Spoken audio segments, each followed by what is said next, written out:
Previously on Alan Wake, Alice has been kidnapped. Alan, please help me. Alice? You'll do exactly what I say if you ever want to see your wife again. I can't tell anyone except my agent Barry. Damn it, Barry, they'll kill her. You're my best friend, and I'm worried that you're not right in the head. The ransom is a manuscript I supposedly wrote that's coming true before my eyes. It happened just the way it was on that page. So dark. I have found only a few scattered pages. I want the entire manuscript. The deadline is in 2 days. I found Mr. Wake's pages. Good girl. This mic right here. It was unplugged. How the hell did she get her hands on the manuscript anyway? I don't know. She's resourceful. I told you were too hard on her. Listen, I found out all sorts of interesting stuff while I was digging around. Yeah. Mr. Wake, it's Sheriff Breaker. We have an FBI agent here, Agent Nightingale. FBI. He's anxious to see you. You'd better come to the station. Okay, I'll be right over, Sheriff. Let's make this quick, huh? Help you folks? Name's Randolph. I'm the manager. We're looking for Rose. Works as a waitress down at the diner. Rose, sure. Nice girl. Who wants to know? I'm Alan Wake. The writer, huh? I heard on the radio you were visiting. Well, I'll show you her trailer. That Rose, she's a nice girl. Always pays her rent on time. As I was saying, Al, I found all sorts of weird stuff from the local newspaper's archives. This place is crazy. Disappearances, mysterious deaths, urban legends come true, and get this, most of this stuff takes place around Cauldron Lake. Well, you ain't wrong, mister. The Indians thought the lake was a doorway to the underworld. I'm the God-fearing type myself. I don't hold with that sort of thing. Yeah, okay. Anyway, there was an island there owned by a guy called Thomas Zane. Now, some of the articles I found about him make him out to be a famous writer, but I ran a bunch of searches, couldn't find a single thing he wrote. Zane was heavily into diving, so much so that the place came to be called Diver's Isle. But the volcano under the lake erupted in 1970, and Zane went down with the island. Yeah, how about that? It was there in the morning, as if it had fallen from the sky.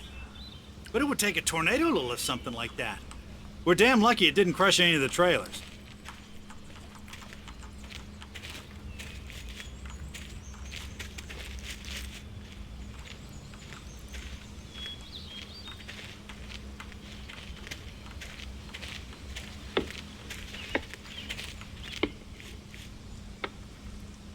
It gets better. A local girl, Barbara Jagger, drowned in Cauldron Lake just a week earlier. They were lovers. Sure, Jagger's a local spook story. The Scratching Hag comes for you in the dark. Childish stuff like that. Anyway, Al, I'm just getting to the best part. All of the articles about this stuff were written by Cynthia Weaver. I asked around, and she's that crazy bag lady you met. What, the lamp lady? She can be a little loopy, but she's not homeless or anything. Yeah, anyway, she knew both Jagger and Zane before they both died, and she had some kind of a breakdown.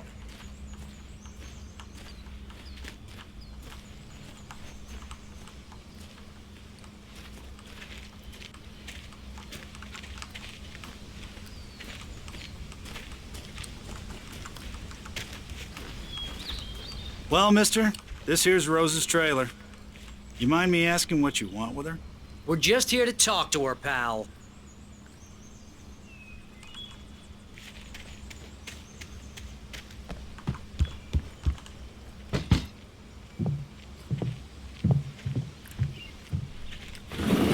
Welcome to... Oh dear, Mr. Wake. I'm so glad you're here. Rose, you have my manuscript? Oh. Oh, yes. Yes. Please, come in. Hey, this is really good.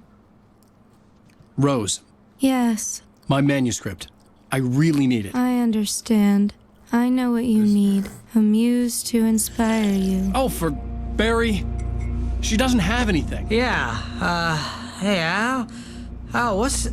Oh... Barry! What? What?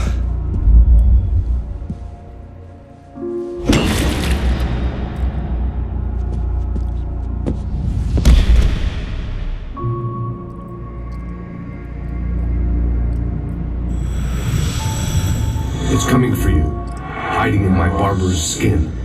I'm too weak to stop it. You must turn the lights on. I promised I'd come visit you and your lovely wife. You must finish what you started. I insist.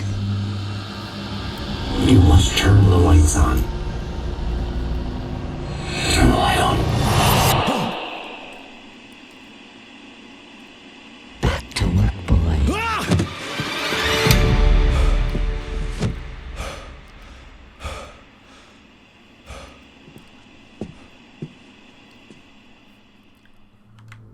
I felt nauseous, hungover. Only anger kept me going. I can't tell reality from dream anymore, but it seems I have an imaginary editor to help me.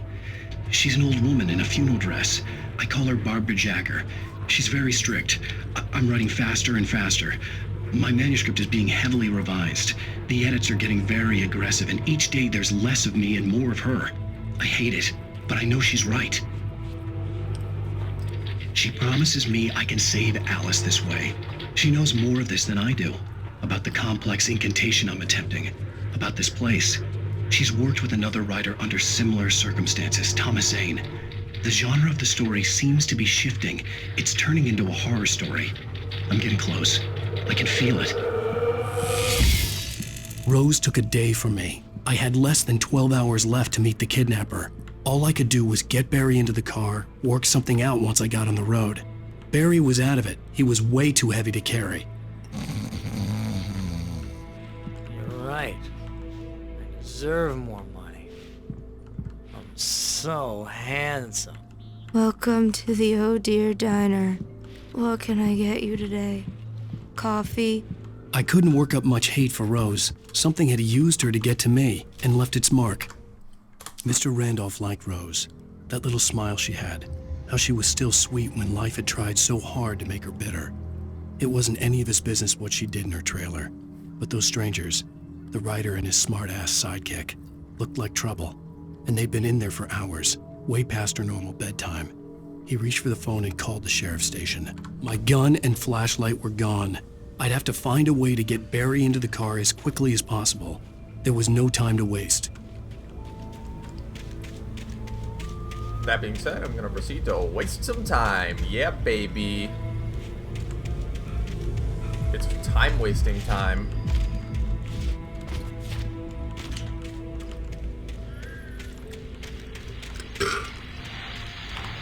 I just stepped outside to catch a breath of fresh air. Let me tell you, the weather's getting heavy.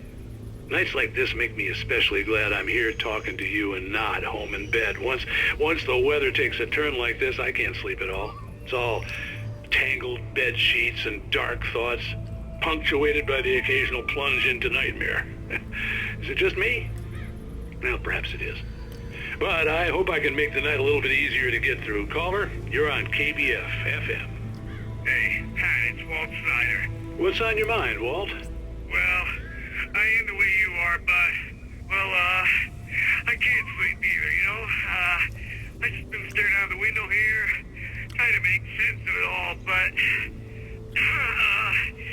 I ain't been drinking either, you know, I just... Well, you sound like a man with a problem, Walt. I had a, argument with Danny, and, then I got in trouble with the law, and, I'm just, well... I heard something like that, Walt. Yeah, well, Danny's my best friend, and, they let me out on bail today, and now I'm just alone here at the window, waiting. Man, and there's something in the air tonight, man. I was just outside looking up at the sky above our broadcast tower thinking the same thing. What are you waiting for, Walt? I don't know. Something's gonna happen. I think I better go. Well, Walt, maybe... No, thanks, Pat. Well, good luck to you, Walt. Hang in there. Let's take a little break, folks. This weather's really something else, huh? can I be sure?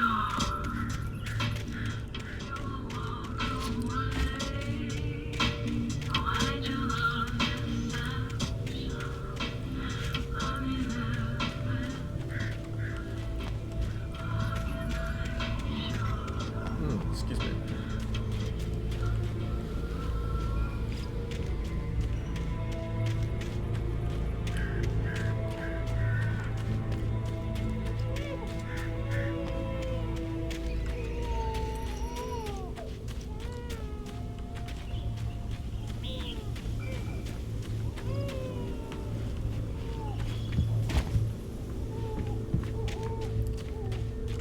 Oh, you're gonna get it now. God knows what you've done to that poor girl. This is Agent Nightingale, FBI! Get him up, Hemingway! You're under arrest! You move a muscle, I'll unload right in your goddamn face! Stay right where you are, Spillane!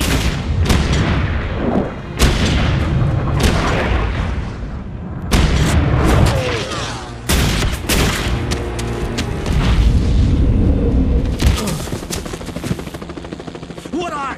I'm standing right here, you goddamn maniac!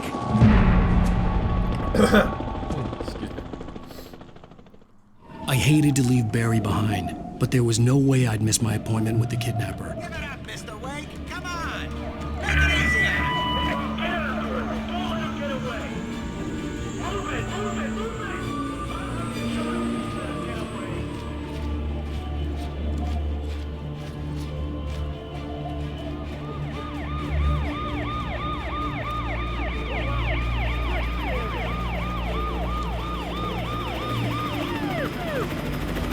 Hope that they just threw a chopper in everything they have with this.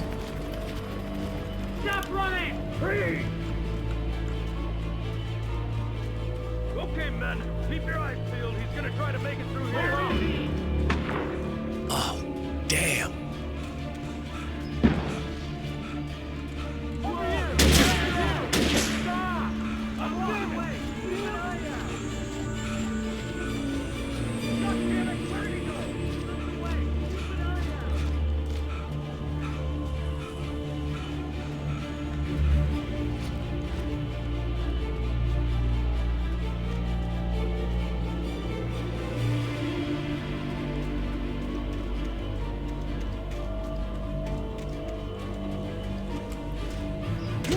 He's gone!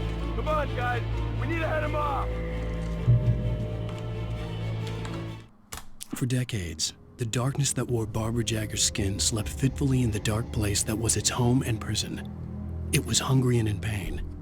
It dreamed of its nights of glory when the poet's writing had called it from the depths and given it a brief, terrible taste of power and freedom.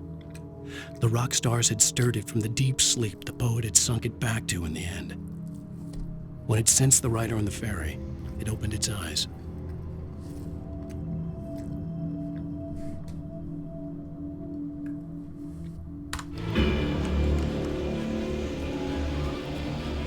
I like the idea that the dark privilege can sense creativity in people.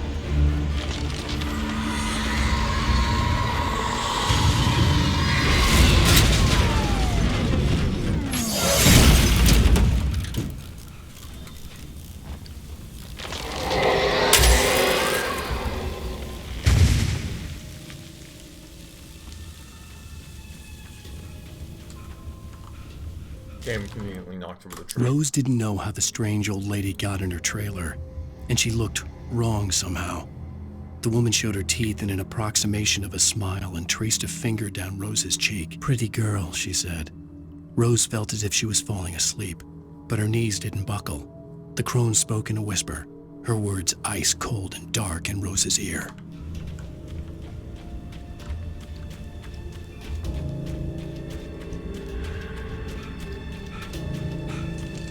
Come in, Agent Nightingale. This is Sheriff Breaker. Over. Nightingale, over. What on earth is going on? My deputies tell me you fired at Wake. He didn't have a gun. You almost hit a civilian instead. Over. Sheriff, Wake's running. I'm giving chase. I don't have time for this. Well, make the time. You can't just go shooting at people in my town. Over. I'm a federal agent pursuing a fugitive. You want to discuss my message, Sheriff? Make an appointment. Over. right where you are, Agent Nightingale. I'm on my way. Out.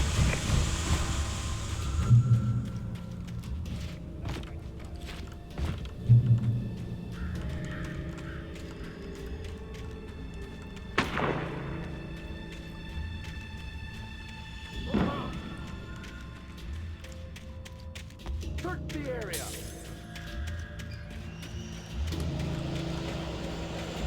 Stay sharp. This way. Over here.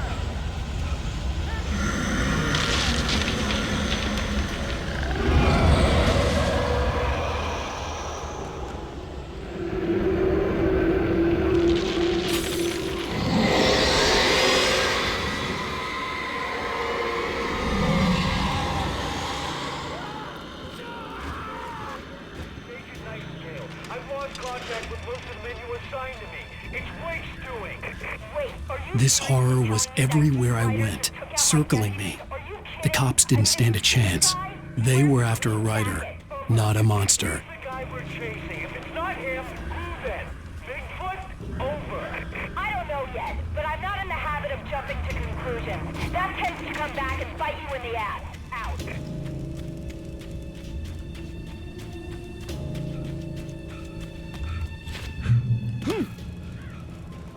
Foreshadowing.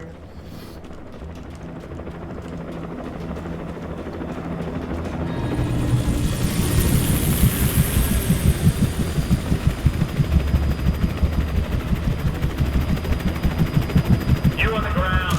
Hold it right there. There's nowhere to run. Freeze!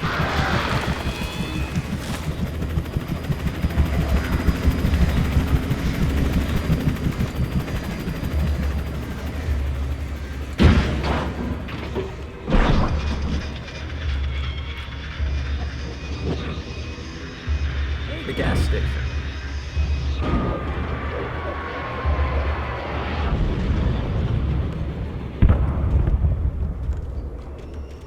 Hey, remember when I was talking about a forest fire last episode? I feel like that's a good fire starter.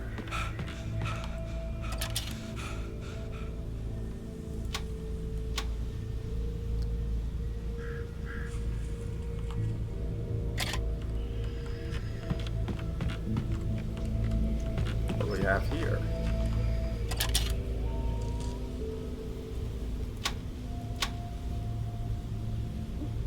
I could see the lights of the radio station in the distance.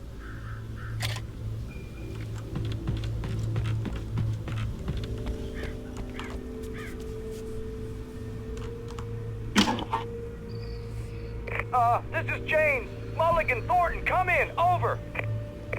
Thornton here.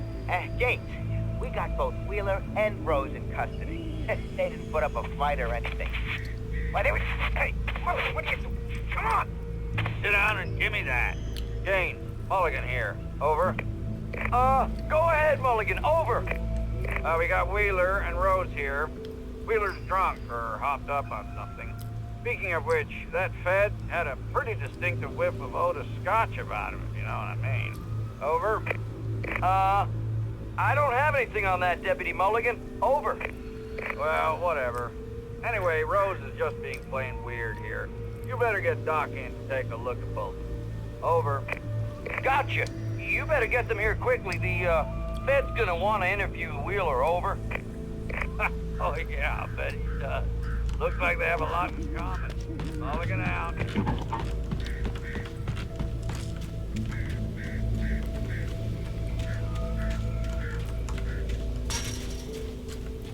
I imagined that the broadcast tower in the distance was part of the local radio station. Maine seemed like a decent guy. Perhaps he could give me directions to the coal mine.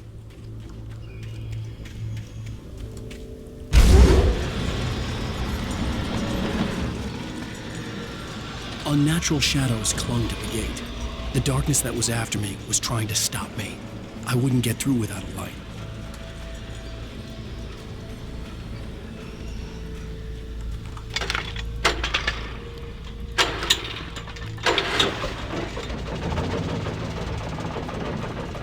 Well, you know, That's not disconcerting.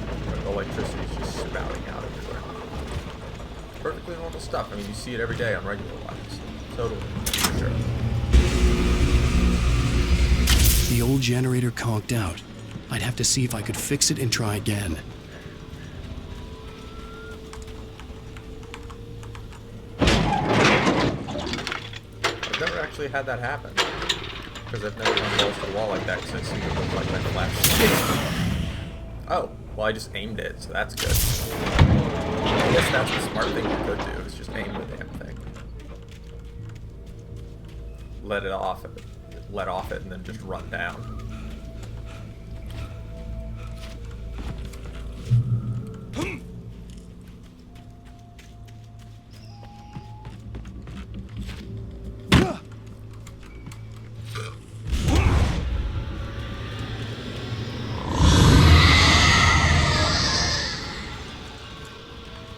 I like the sheriff's statement that's like, you really think that guy can take out my deputies? He's wearing a tweed jacket. Who the fuck does that?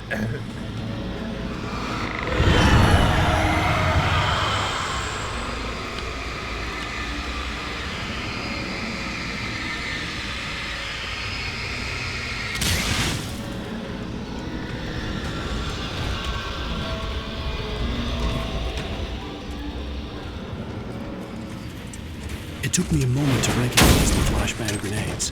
They were an ideal weapon for my situation. T1, come in. Over. T1, this is Sheriff Breaker. Report. Over. T2, come in. I need a report. Over. Come on, guys. Talk to me. Come in, please. Over.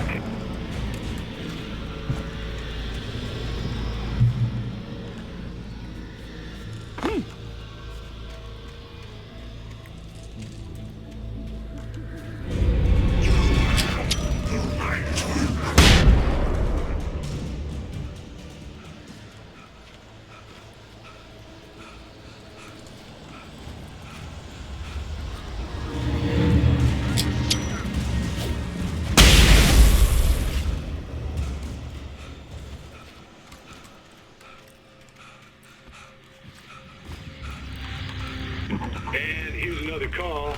You're on KBFFM with Pat Maine. It's Milt Peabody, Pat. What's on your mind, Milt? Well, I live near the trailer park, Pat, and there's a big ruckus going on over there. Well, that's just up the road from me, too. What's going on, do you know? I don't know, but there's a bunch of police cars there, lots of sirens, a helicopter buzzing around, and I think I heard some gunshots. Gunshots? Yes, sir, like from a pistol. So can you find out what's going on? Because it's just next door and they're popping off guns there. They're still shooting? No, it was maybe 10, 15 minutes ago. It sounds serious, Pat. I'm telling you, it don't sound like no party. I'm certainly going to give the station a call, Milt. Okay. You'll hear it here as soon as I hear from them. Okay, thanks.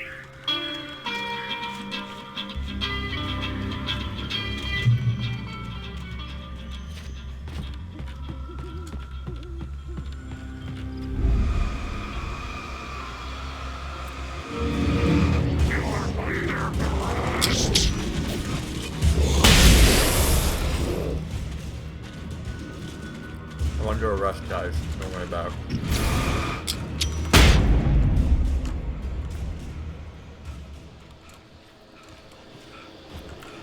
Where the frick am I going?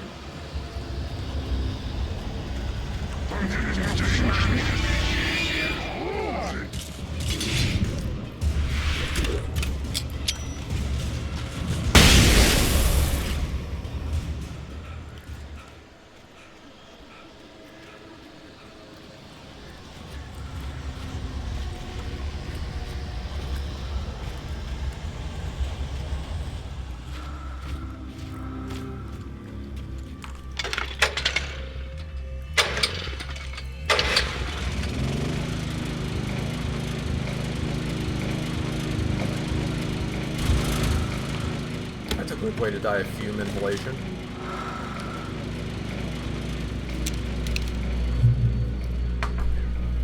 Generator in a cave.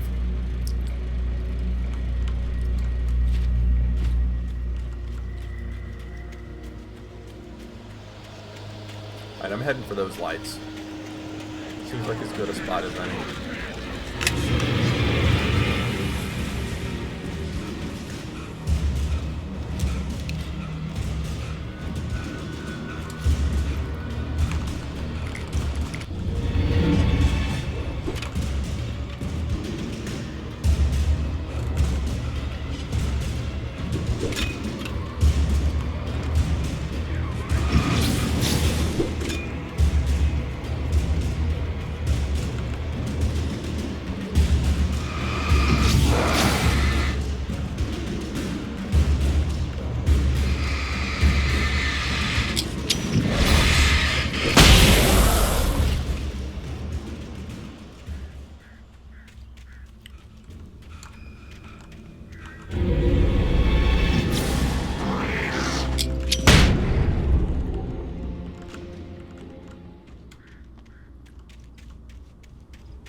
Ugh. Excuse me.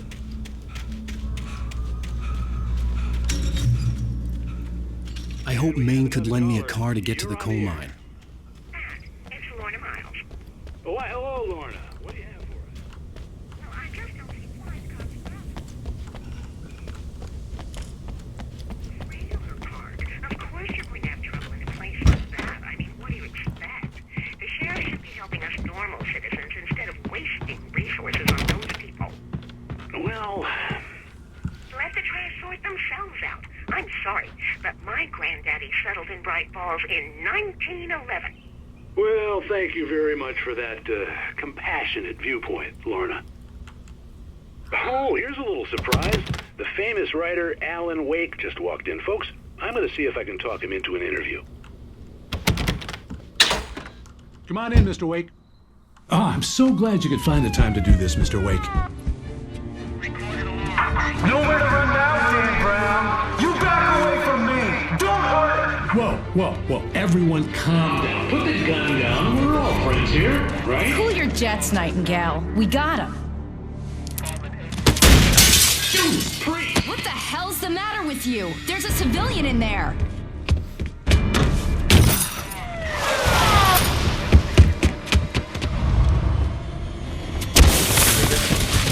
Before I jump off things again. That's a good way to draw it back. Get you yet, even if it kills me. You hear me? You hear me, H.P. Lovecraft? I had fallen off so many cliffs it was ridiculous. That's what you get for naming a book The Sudden Stop. It was probably good I hadn't had the chance to tell Maine where I was going. I'd have to lose the cops and find my own way to the mine.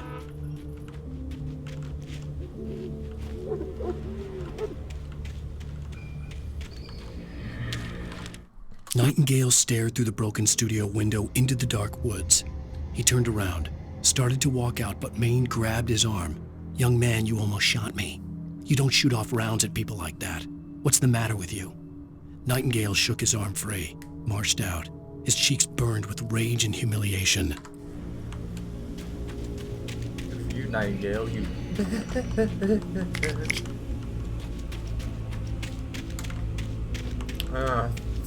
I thought there was a way to get up the hill to the radio tower.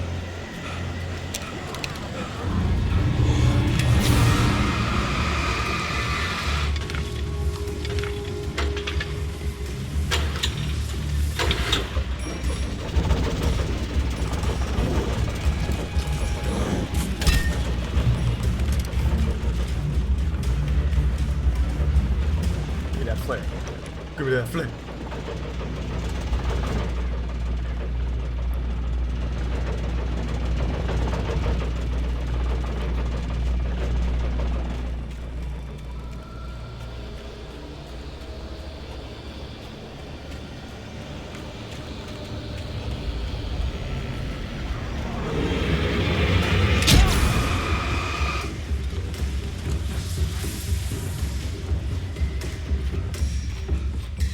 There was no sensible reason for the power company work lights to be here. It was almost as if they'd been left for someone like me to use.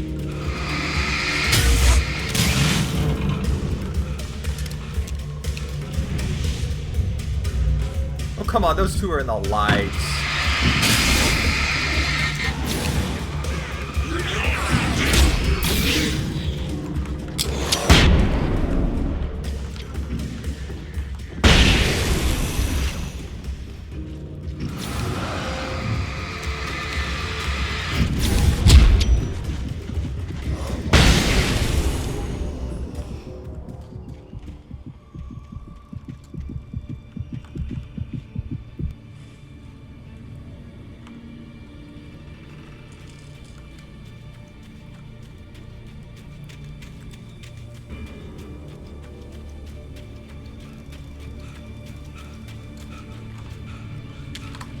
The bulldozer's engine roared to life. Mud and rocks flew as it fought for traction. It crashed through the concrete wall and landed heavily in the yard. If it were an animal, it would have shaken its head after the impact, fixed its eyes on me, and charged. Of course, it had no head, nor eyes. Shadows crawled on its form, twisting it into a monster. Then, it came for me.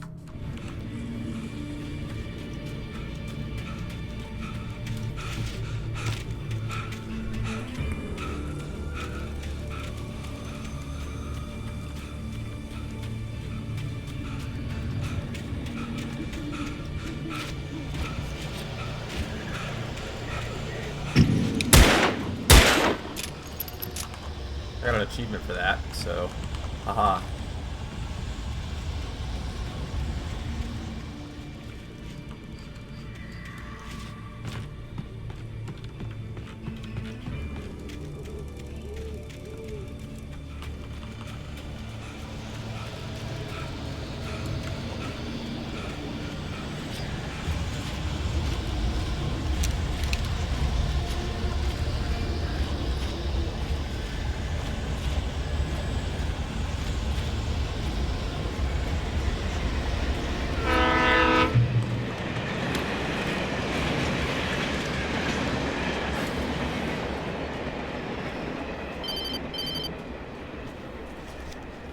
Hello? The most stubborn man I've ever met. Alice? Alice? Alan. Alan.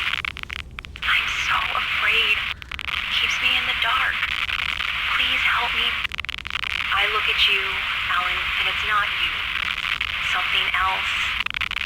Looking out from behind your eyes. Alice, I'm here. I'm so alone here. It's all gonna go to hell. You need to be careful. Cooperate. The connection had been terrible, but that wasn't the only thing that hadn't been right with the call. She sounded wrong somehow, but she had called me.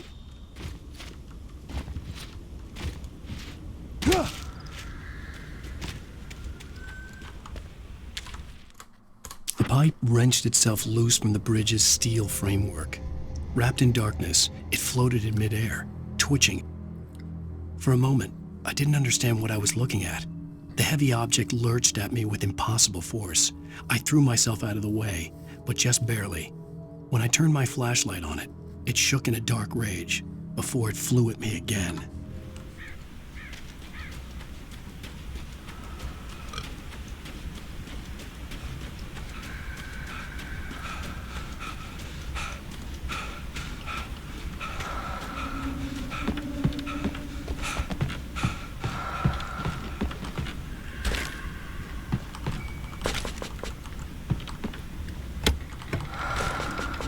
Hell yeah, arbitrary limits, baby.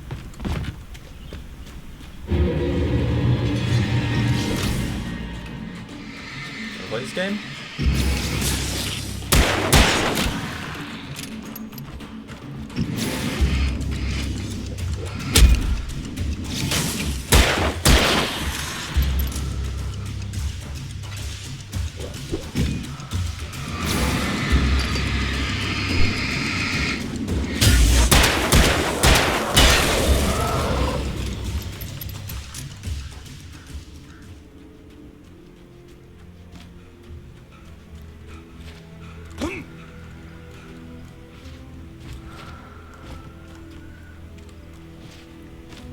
I could see a railway bridge up ahead and a warehouse of some sort on the opposite shore.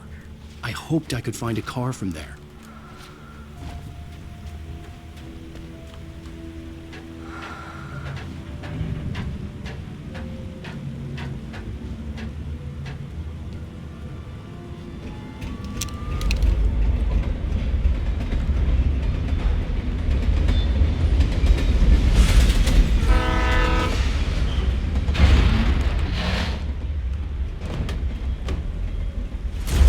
that was pursuing me was growing stronger, and it was taking over everything in its path.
I slammed the door shut right in his smug face.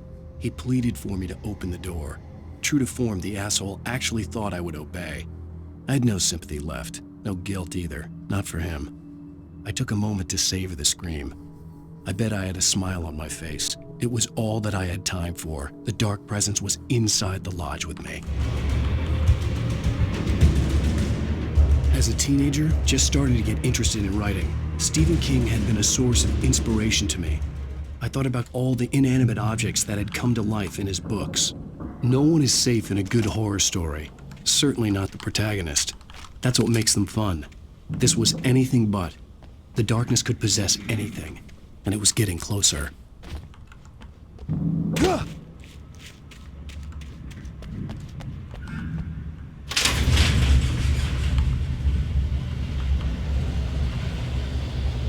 Did you call 911?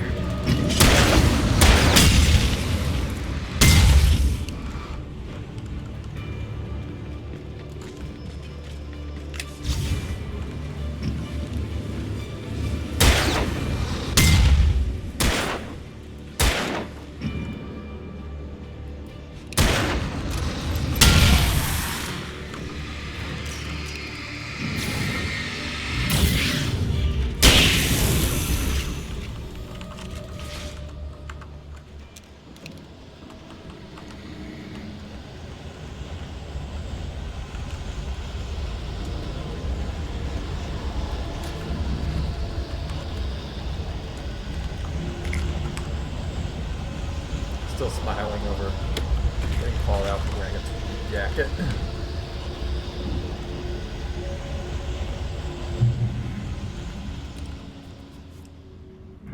Just I'm out of the fucking creepy wind.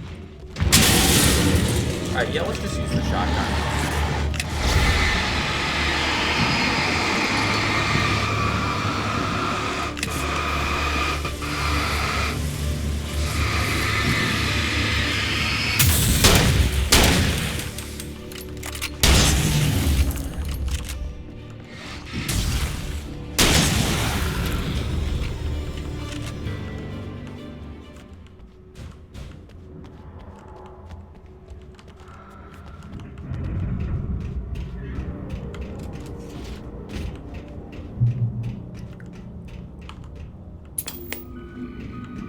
We take the facts of our existence for granted, unaware that they are merely a thin veneer of desperate self-delusion, covering a vast cosmos of madness and horror. All too often, the stars are right. In Night Springs. Tonight's episode, A Family Occasion. Journalist Alvin Derleth's trip to study the local customs of an insular community in Night Springs has been less than successful. Until tonight. Well, I'm glad you changed your minds about this. Ancient customs, local mythology. My editor loves this kind of stuff. Well, Mr. Derleth, we don't want to feel like we're on exhibition. But you have demonstrated the seriousness of your intent. Oh, I am serious. Really, just do your thing. I'll stay out of your way and observe. Actually, I thought you could assist us. I'm afraid we are a man short. It would provide you with an intimate perspective. Could I really? Of course, Mr. Derleth. Well, I guess that's the least I... What would I have to do? Oh, here. Let me show you with a kiss.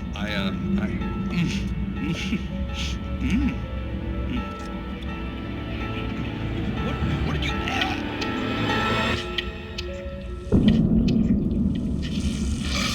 Oh, Mr. Derleth, you have well pleased Nixie Perka, the dweller in flesh.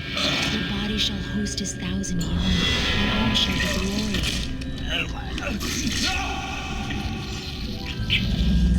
Shh, darling, be calm. Shh. Alvin Derleth learned a harsh lesson. If you go looking for mythology, it may come looking for you. And such quests always bear fruit. In Night Springs. The darkness surged towards me, sucking everything loose from the ground into its depths, tugging at my clothes. I saw the flare the kidnapper had dropped and threw myself towards it just as I felt my feet leave the ground. The darkness embraced me with the force of a tornado. Somehow I managed to light the flare. The darkness roared and cast me away. I fell toward the dark waters of the lake far below.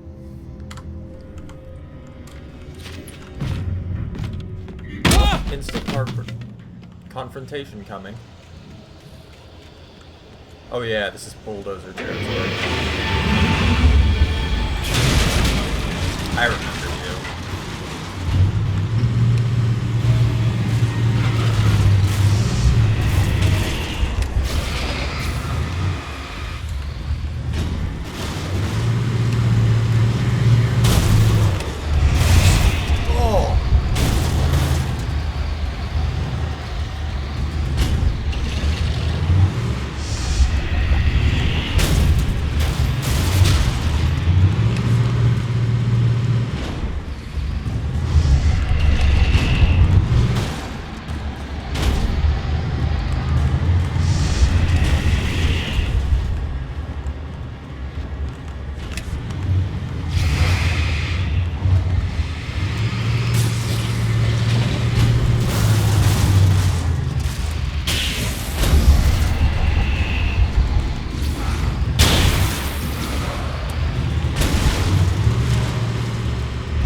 Never been this glad to see the sunrise.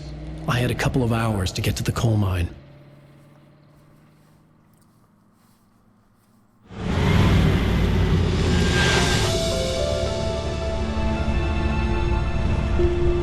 The coal mine wasn't far now.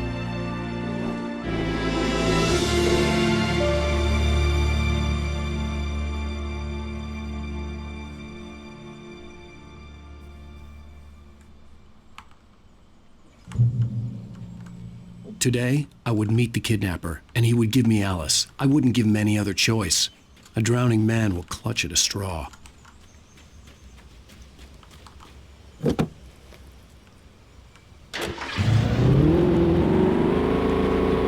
by little, without realizing it, I'd come to believe that the story in the manuscript was coming true. The current of its narrative had taken me deeper and deeper into dark waters. Alice had been taken from me. Barry was probably in jail. I was a fugitive from the FBI. The whole world taken over by the Dark Presence was trying to destroy me. It all felt real, but it matched a textbook case of insanity.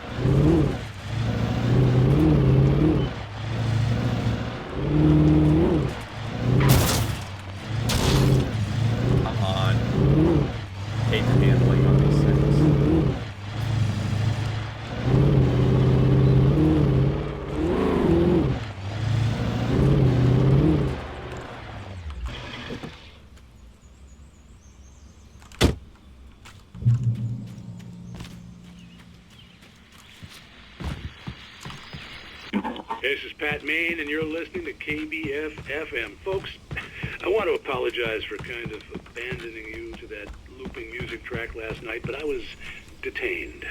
You see, I encountered a big-shot G-man with an itchy trigger finger who could use a lesson in manners and a boot in the ass, not necessarily in that order either. Now, folks, I know I'm not being very informative here, and I apologize for that. I really should just keep quiet, but I'm just so peeved right now, because some people just shouldn't be carrying badges. I'm just glad that our Sheriff Breaker was there to straighten things out.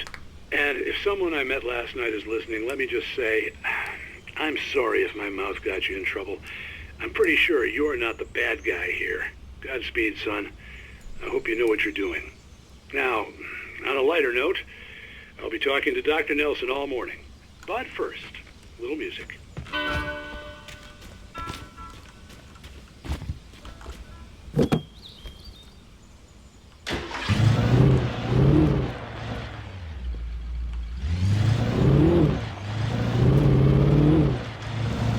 Godspeed, son. I hope you know what you're doing.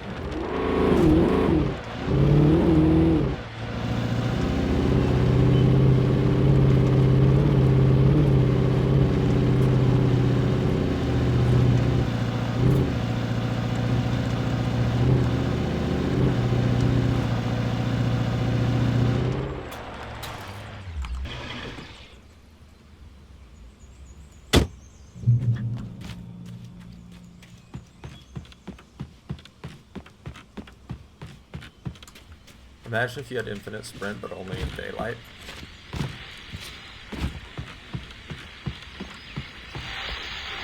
Welcome back to KBF-FM. Hope you enjoyed that tune. Now, Doc, you were talking about life and finding that special someone, that soulmate. Well, you were talking about that. I was saying I don't buy it. Well, see, to me, that's strange, because I always pegged you as a hopeless romantic. You got me there, Pat. But I think love's where you look for it. And you need to do a lot of looking, sure. But the idea that there's that one special person out there for you, and if you miss that chance, it's gone forever, and you're forever incomplete. I mean, isn't that depressing? Or, heck, childish even? There's plenty of fish in the sea. And apparently a fisherman has a fishing analogy for everything, but what you're saying, isn't that a little harsh? Well, no. What I am saying is that your potential for finding that connection isn't limited to what's essentially a chance encounter. How is that harsh? Yeah, well, I guess that's a nice thought, but let me say something personal here. Okay. Now, well, I don't disagree with you exactly, but I can't really fit that together with what I feel, what I felt for someone, because she was the one. She was. And I let her drift away from me. Maybe I didn't put in the work, I don't know, but, well, since then, and it was a long time ago, but since then there hasn't been anyone, not like her. And I'm not saying I dwell on her or haven't moved on. I like my life. I'm not living in the past, but I do miss the way she completed me. You can't argue with the heart, Pat. I'm sorry, folks. I had kind of a scary experience last night, and let's just say it's shaken a few things loose.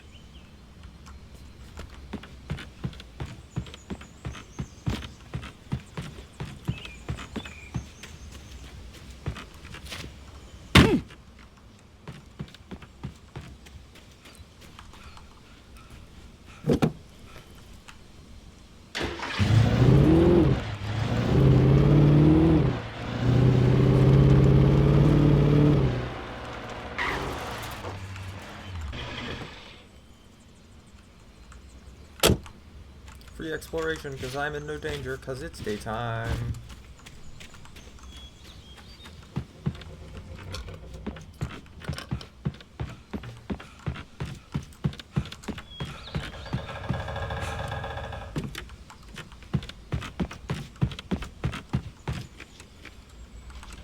Can you keep going, my dude? For Mott, spying on the writer on the ferry had been a disappointment. His boss had made Wake out to be something special, but Mott hadn't been impressed. He'd gotten a good long look at the wife, though, and he liked what he saw. Mott had fantasized about goading Wake into a fight, but it hadn't happened. Still, he'd get his chance to see if the writer had anything in him. He'd been promised as much.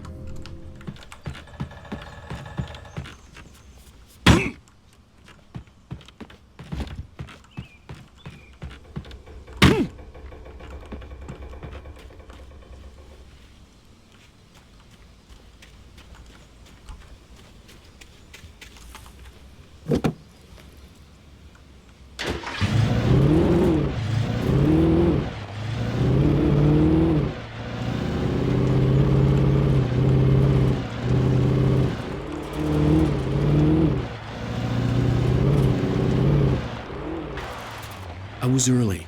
I was supposed to meet the kidnapper at noon in the main building. The coal mine was quiet. It was a museum now.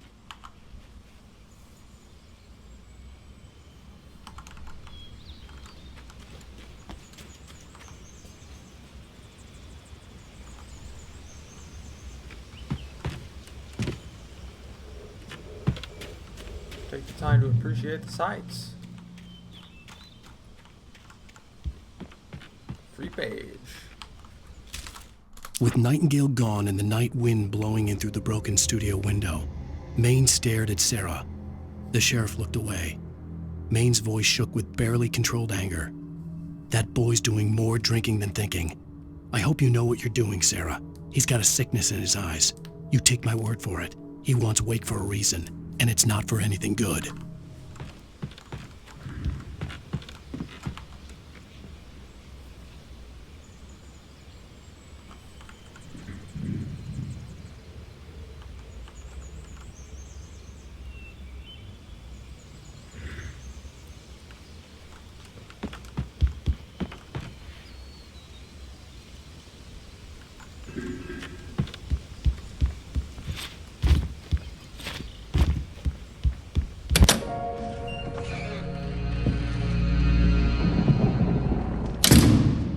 I didn't want to go outside.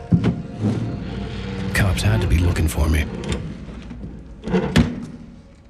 The noon sun turned the place into a sauna. The day dragged on. Different scenarios ran through my mind. Ways of how I'd torture the kidnapper to get Alice back. Or the different horrible things he could have done to her. I imagined her dead. I had no way of knowing she was still alive. It was killing me. I was running on blind hope. It was all a waste of time. The bastard never showed up.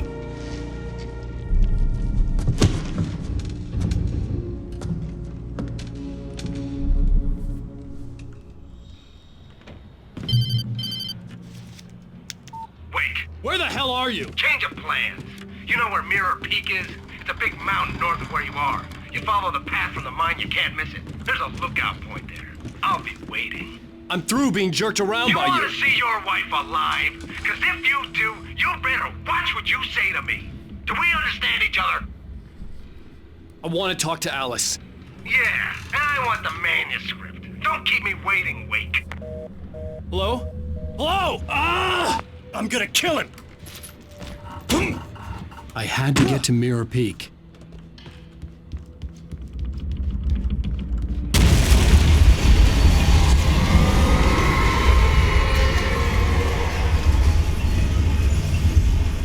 It was close, maybe closer than ever before.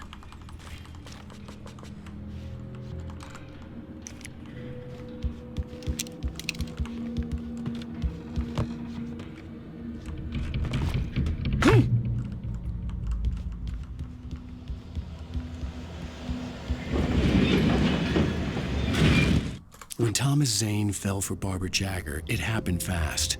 She was young, vibrant, and beautiful, full of life. He had never been a very happy man, and without any seeming effort, she had changed all that. Zane felt good for the first time in his life. Everything she did was another piece of a jigsaw puzzle he hadn't even known he'd been missing. And best of all, she made the words flow, strong and sharp. She was his muse.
Any more takers, huh? Jesus.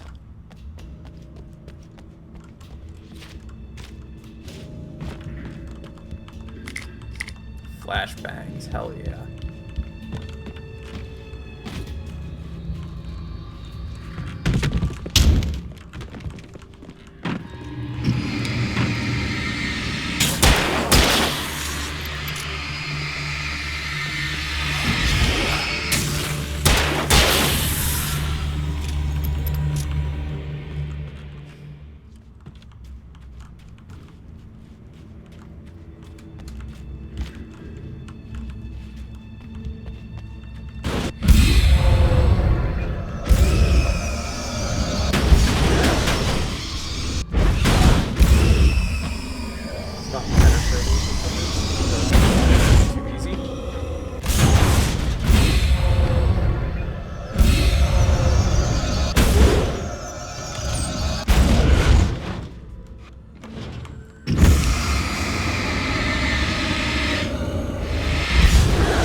Back. Come on now.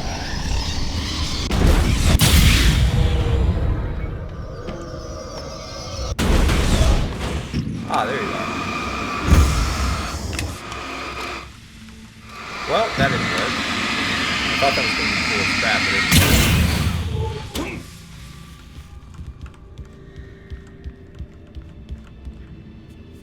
Drop a live flare directly in there. Badass move. What the hell?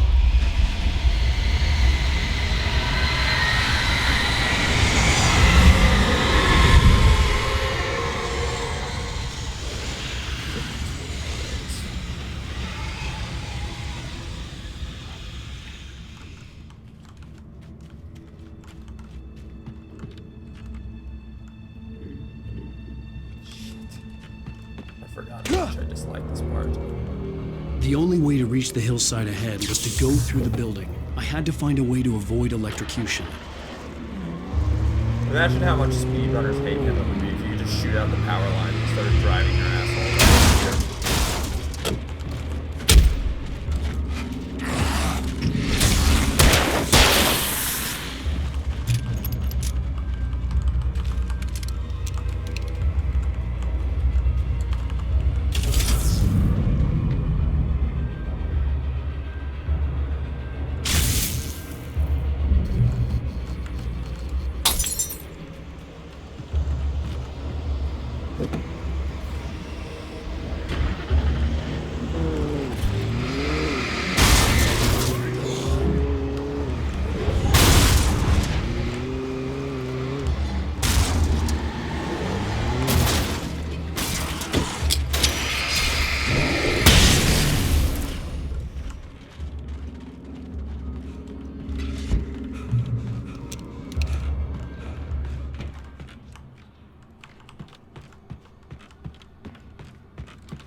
This looks like a good room for an ambush, huh?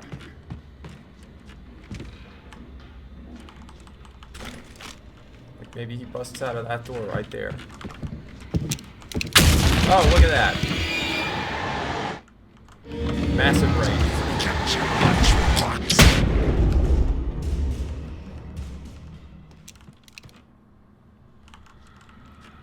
Forgot my lunchbox.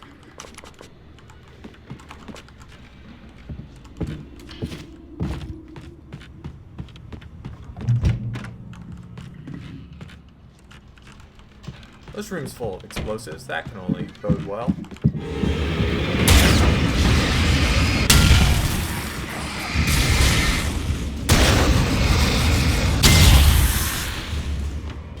Huh, that went well.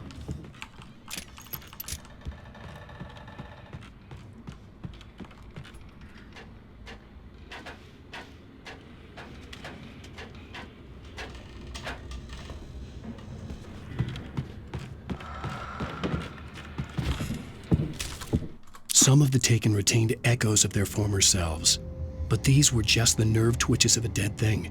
Nothing remained but a shell covered and filled with darkness. In most cases, these puppets were enough for the purposes of the Dark Presence.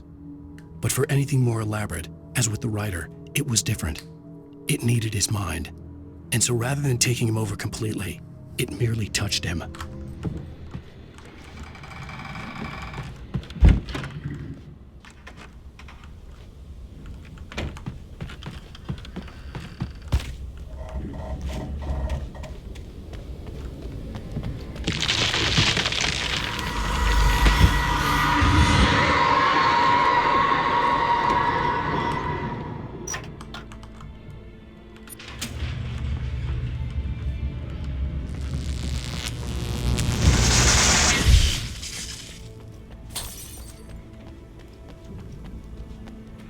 There was no way the flashbang grenades were Standard Power Company equipment.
Well, that went well.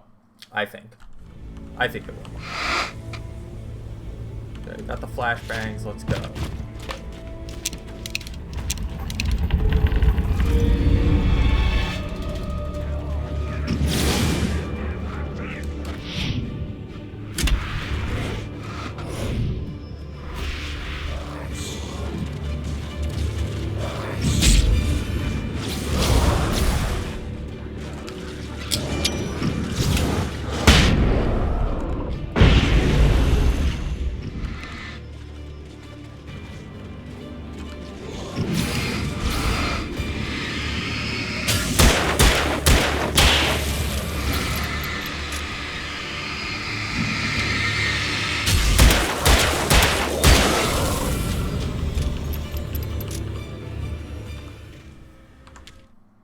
I stared through the bars of the jail cell.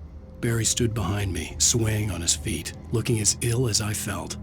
Agent Nightingale stood on the other side of the bars with Sheriff Breaker. Nightingale had a stack of manuscript pages in his hand. He seemed unhinged as he gloated. "Well, I've got you now, Raymond Chandler. It's all here. All the evidence, including conspiracy to murder a federal agent."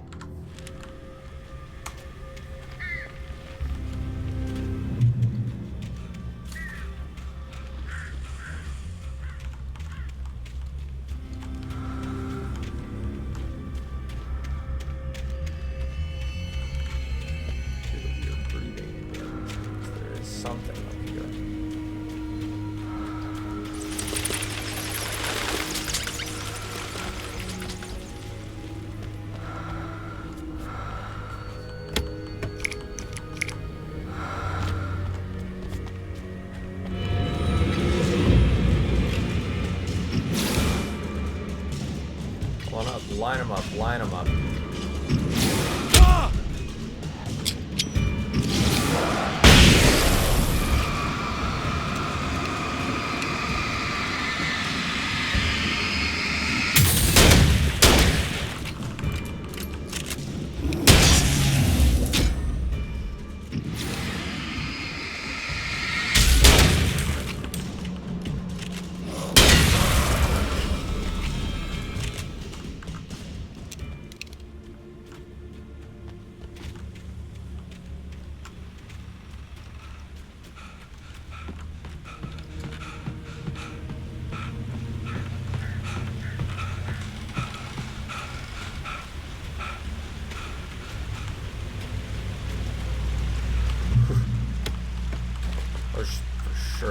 light is gonna bust.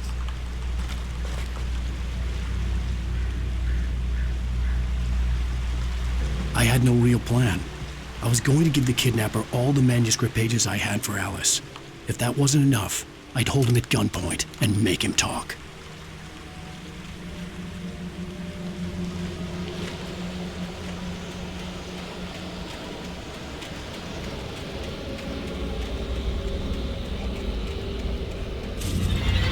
Oh, good.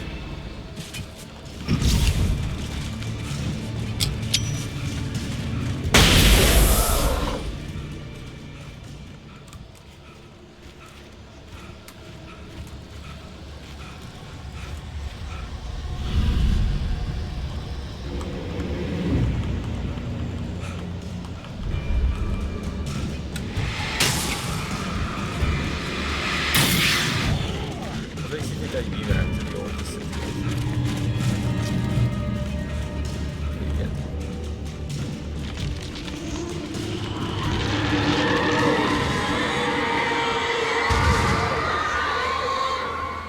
The dark presence was moving ahead of me in the same direction I was going. A cold feeling settled itself in the pit of my stomach.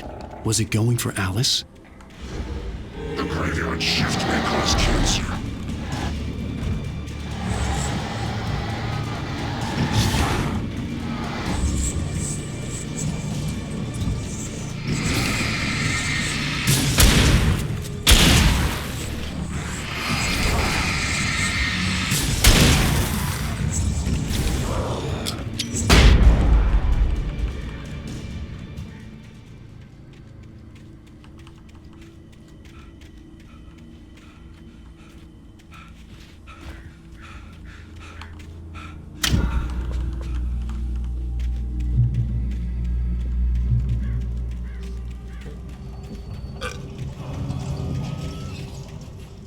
I got the burpees, excuse me.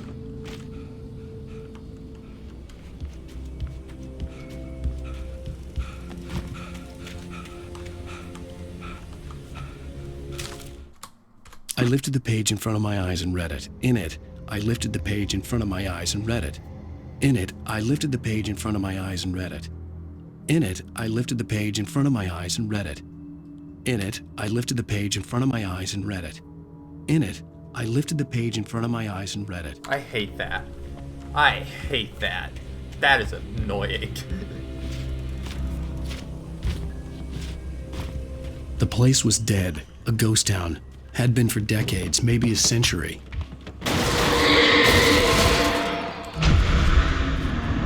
Oh, he's gonna throw a car. He's throwing that car. That car, getting thrown.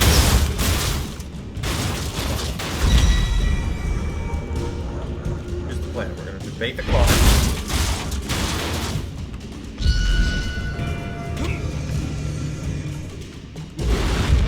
Nice! Huh. Okay, cards debated. Let's continue on, shall we?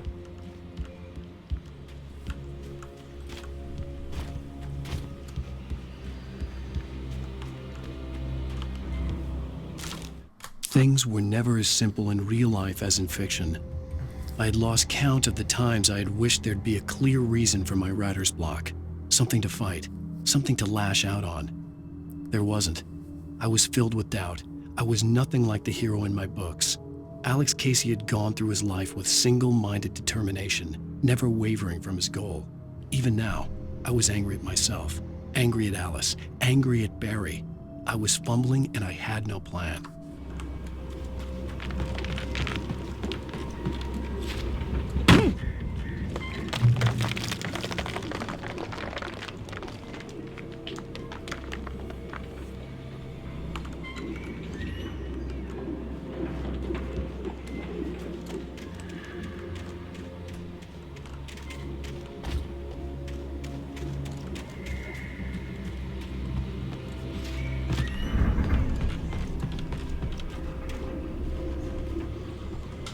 Well.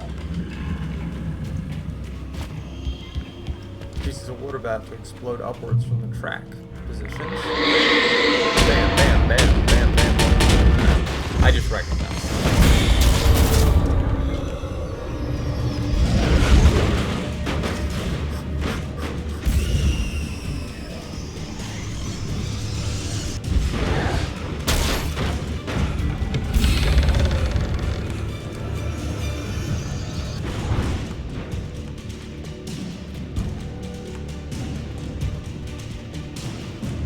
Oh, this part. Jesus, I remember this. Okay.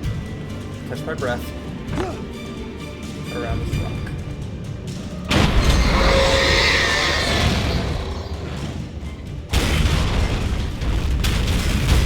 Right, that door is locked.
Good. Yeah, I do have a flare.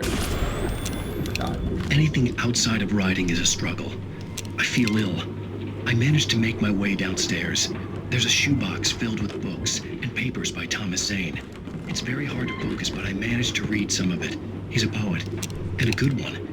He writes of muses and creators summoning fabulous things from a magic lake, using his powers to shape the world of a realm of gods and dreams and demons, dark things that wait for a chance to slip through, wearing the flesh of men as disguise. Zane writes about himself, his girlfriend being taken over by a dark presence, about growing scared of the lake. Zane believes it's a mirror to the gaping void of darkness above, where some Lovecraftian presence lurks. I crawl back upstairs. I'll borrow these things for my story. They ring true. They fit.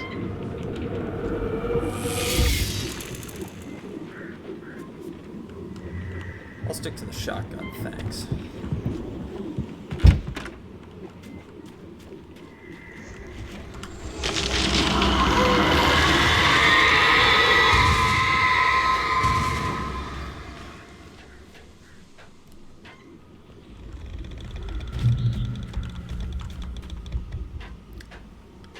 Excuse me.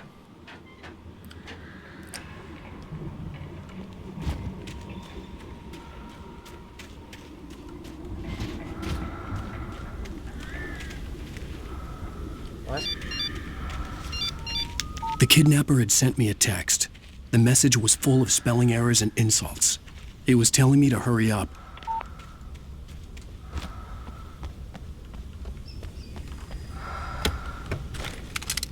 Five flares, that's really good.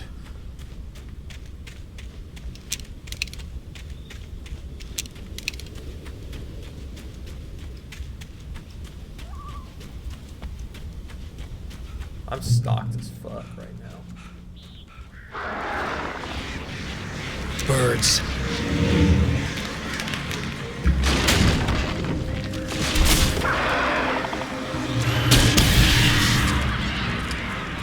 I gotta save at least 2 of these flares if I can.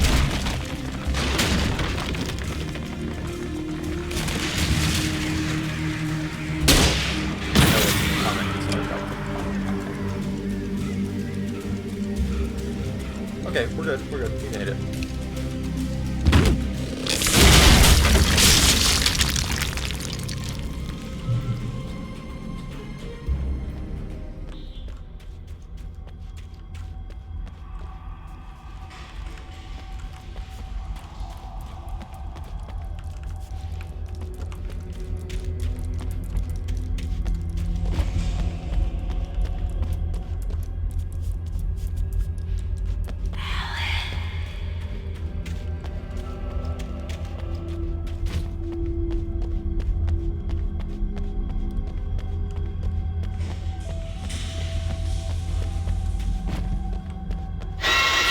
Without warning, the headache stabbed at my brain.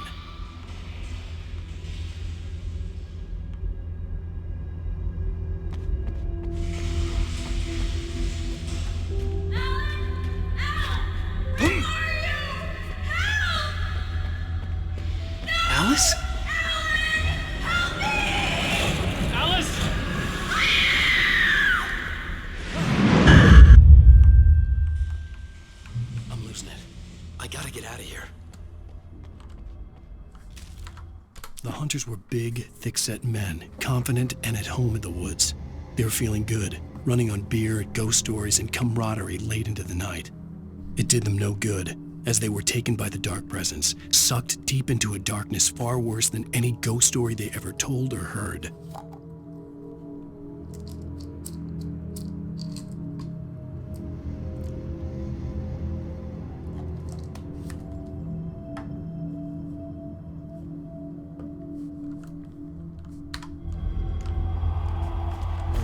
Your refill.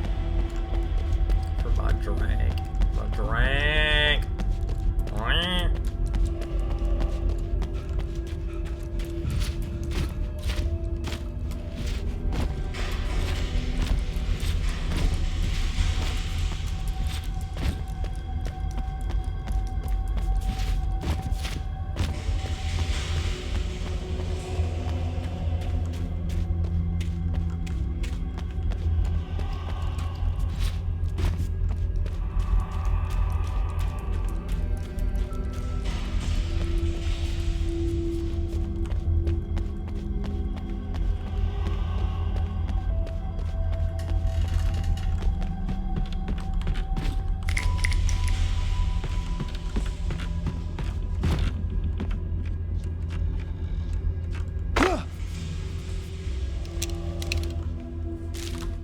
Even behind the closed doors and curtains of his grimy room at the Majestic, the local motel, Nightingale could feel the locals' eyes on him, the unrelenting pressure of their judgment. He forced it out of his mind. For all he knew, they could all be under Wake's spell already. You do what you have to do to get the job done. He took comfort from the bottle in his hand. Please, he thought, just let me get through this.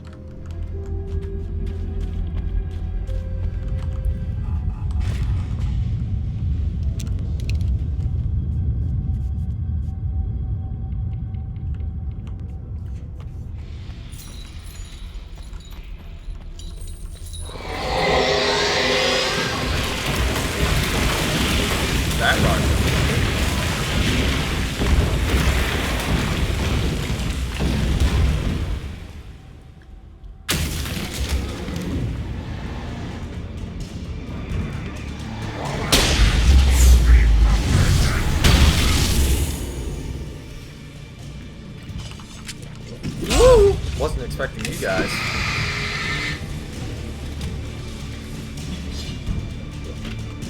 I love that. All accidents can be prevented. Bang!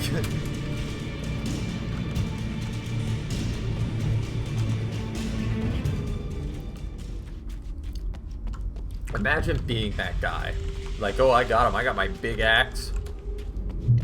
I'd have to make my way up this mine shaft in order to go on. Gun, Maybe the machinery could help me with that.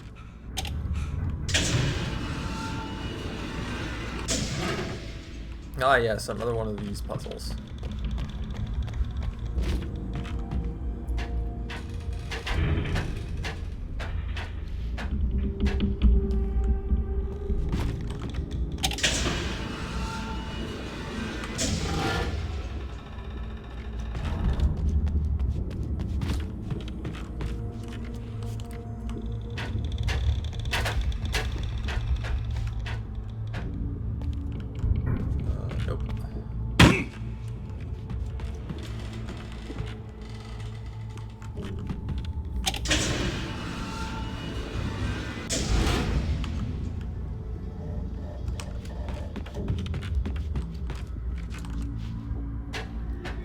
Note if you're at a speed run, you raise it a little higher and you can get all the way up on the left and the upper left.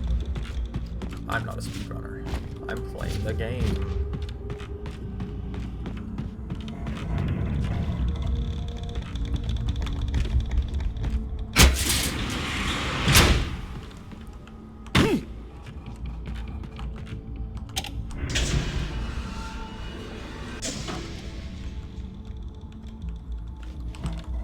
As it was meant to be played, I'm playing it.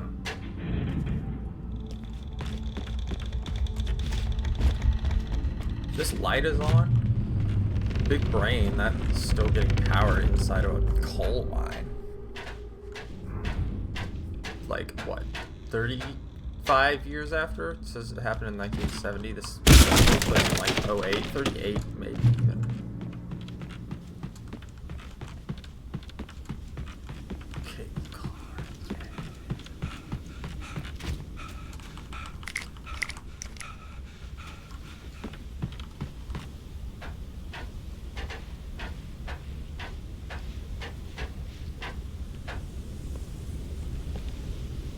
Isn't that where I came into the mine? Yeah, that's where I came into the mine. That's wild.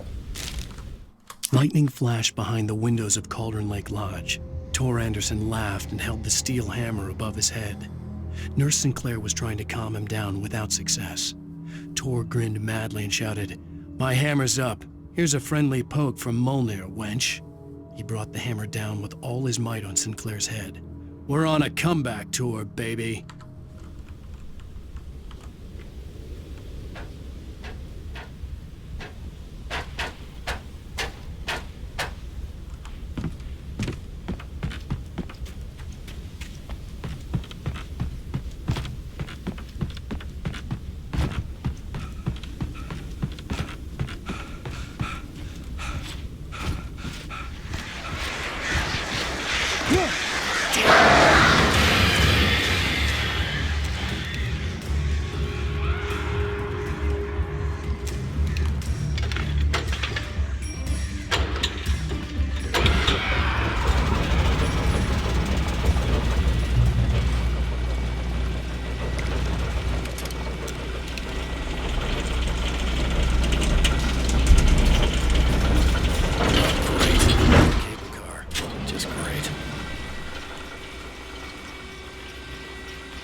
Save these other two flares, but I'll use one if I have to.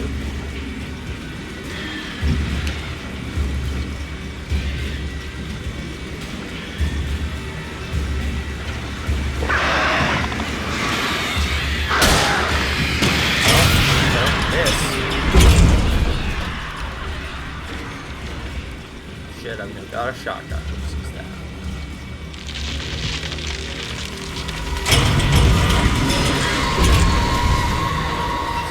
Says that caused us to fall.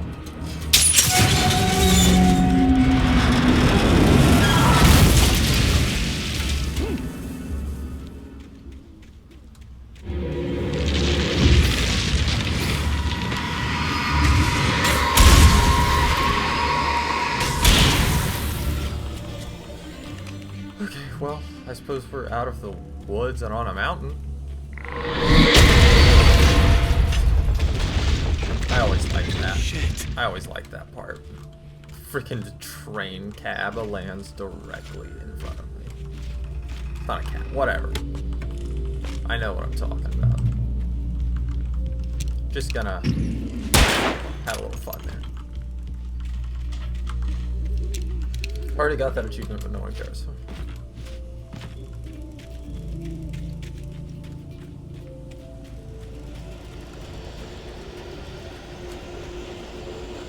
No, I'm keeping the shotgun.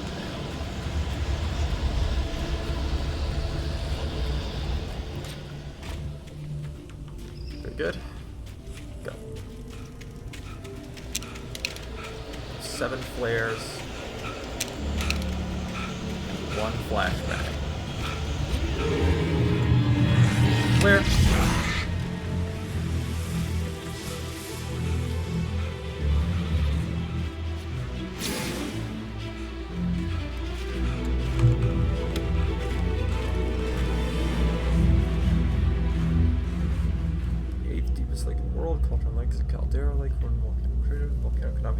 Could be considered to be active, but has not erupted since 1970. Despite property damage, there were no casualties. Disagree. Disagree. There was Zane, and there was the 32 people in the mine. Cauldron Lake's one of the most beautiful spots in the Bright Falls area, as well as a central figure of many local folk tales. It's a popular recreational area for local residents.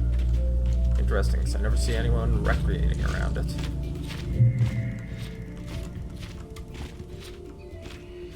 Here we go. Last flare. No, I'm gonna use the flashbang. No, I'm gonna use the flare here.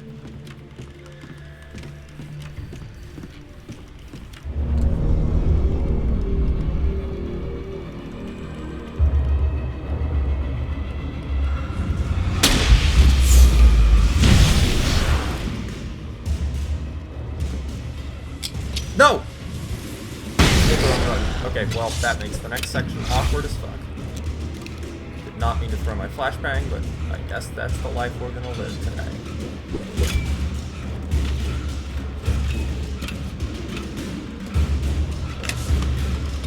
B flashbangs. Okay, a flare. I'll take it. That will do.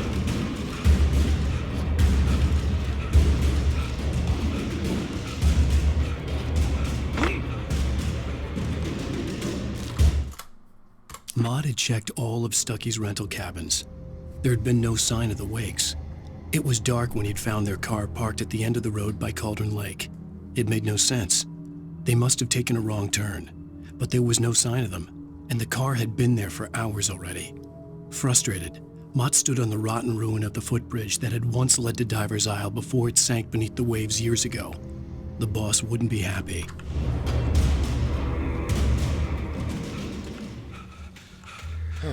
Okay. Good.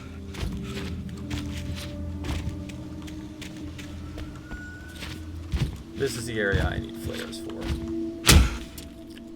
Keep the shotgun out for now, though.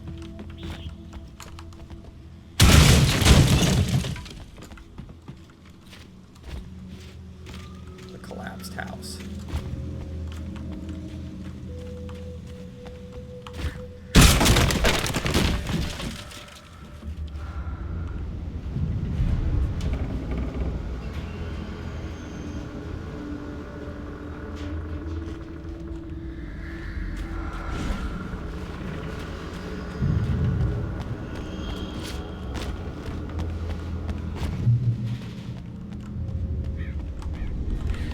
Not like I'm using honey for ammo, but you never know when you might need such a thing. Ooh, free flares. I like that. I now have 11 flares. Get wrecked, idiots.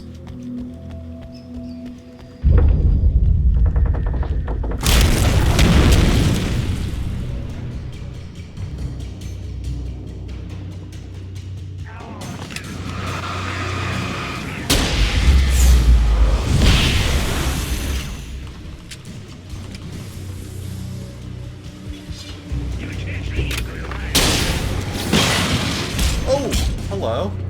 Can I help you, gentlemen?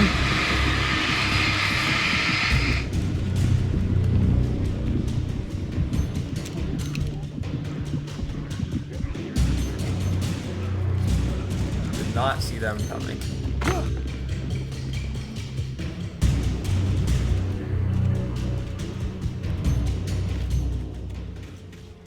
I could see Cauldron Lake. I thought I could make out the spot where the island and the cabin had been. There was a light near it. It had to be a boat.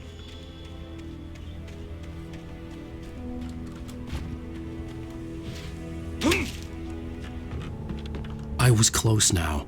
I had to get there fast. I tried to hold on to Alice, but her form melted away. I was losing control. Dr. Hartman stood in her place. I wanted to hit him, but my arms were jelly. He smiled. It was a reassuring smile, and I hated him for it. I had to give you a sedative. Don't fight it. You went through another rough period. Right now, it's very important that you stay calm. We don't want you to have another episode. You're a patient at my clinic. Have been for a while now. I dreaded what I would find. Wait! Are you? Wait! Hey, I'm here! I'm coming! No! Get away! Sorry! Please, it's late! The boss didn't know who he was messing with! I didn't know! I swear I didn't know! We don't have his wife! We don't know where she is!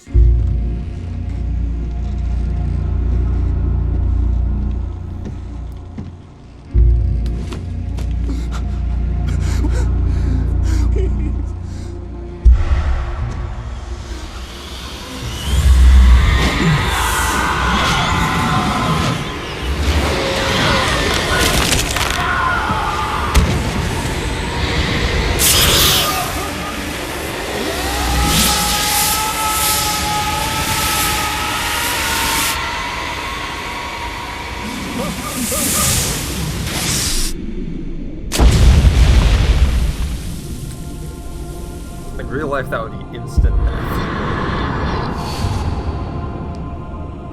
Spine broken, neck broken.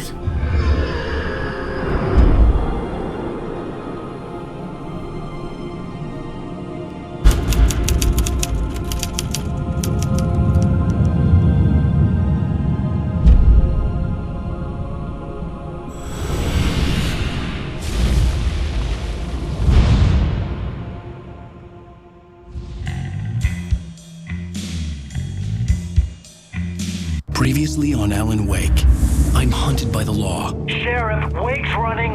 I'm giving chase. Are you seriously telling me that Ryder just took out my deputies? A thriller I supposedly wrote is coming true. The genre of the story seems to be shifting. It's turning into a horror story. I was told that Alice had been kidnapped, but that was a lie. We don't have his wife. We don't know where she is. Her purported kidnapper was eaten up by the dark presence before it attacked me.